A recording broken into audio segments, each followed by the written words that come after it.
Imagine a group of people who work to destroy Italy because they claim Italy's origins are illegitimate. Imagine further that these people maintain that of all the countries in the world, only Italy doesn't deserve to exist.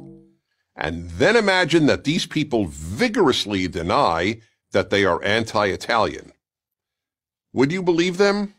Now substitute Israel for Italy, and you'll understand the dishonesty and absurdity of the argument that one could be anti-Zionist, that is, against the existence of a Jewish state, but not anti-Semitic. But that is precisely what anti-Zionists say. They argue that Israel's existence is illegitimate. They don't believe this of any other country in the world, no matter how bloody its origins. And then they get offended when they're accused of being anti-Semitic. How can they make this argument? First, they change the topic. They say it's unfair to charge those who merely criticize Israel with being anti-Semitic. But criticism of Israel is fine. Denying Israel's right to exist isn't. Anti-Zionism isn't criticism of Israel. Anti-Zionism is opposition to Israel's existence. Zionism is the name of the movement that advocates for the return of Jews to their historic homeland. Over the past 3,000 years, there were only two independent states located in what is called Israel.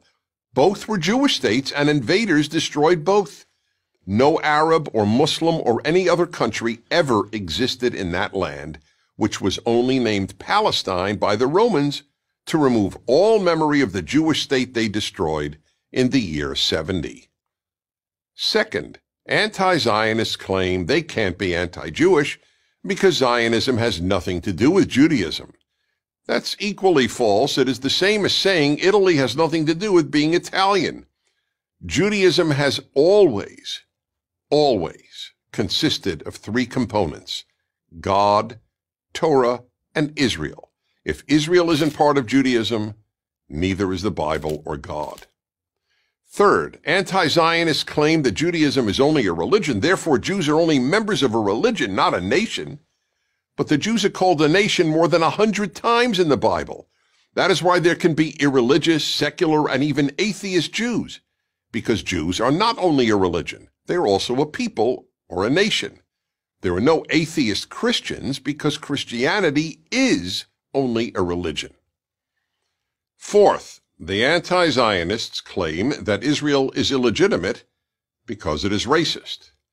This is the fraudulent charge Israel haters and America haters make against two of the least racist societies in the world. Half of Israel's Jews are not even white, and anyone of any race or ethnicity can become a Jew. Plus, 1 of 5 Israelis isn't a Jew. And these Israeli citizens, mostly Arab Muslims, have the same rights as Jewish Israelis. As for Israel's control of the West Bank, that has nothing to do with race. Israel doesn't control the West Bank because Palestinians are of another race, but because Palestinians and their Arab allies tried to destroy Israel in 1967, and they lost the war.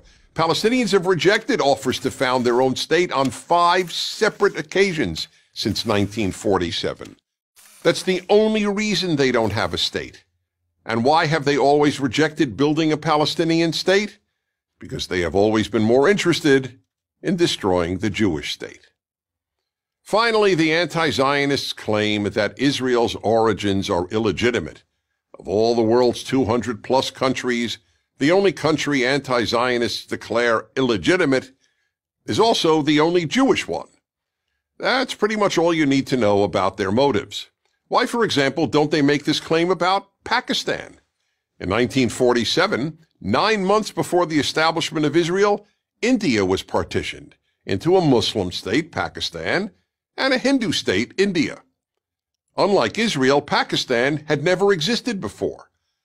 Unlike Israel's founding, which created about 700,000 Jewish refugees from Arab lands and about 700,000 Arab refugees from what became Israel, the founding of Pakistan created about 7 million Muslim refugees from India and about 7 million Hindu refugees from Pakistan.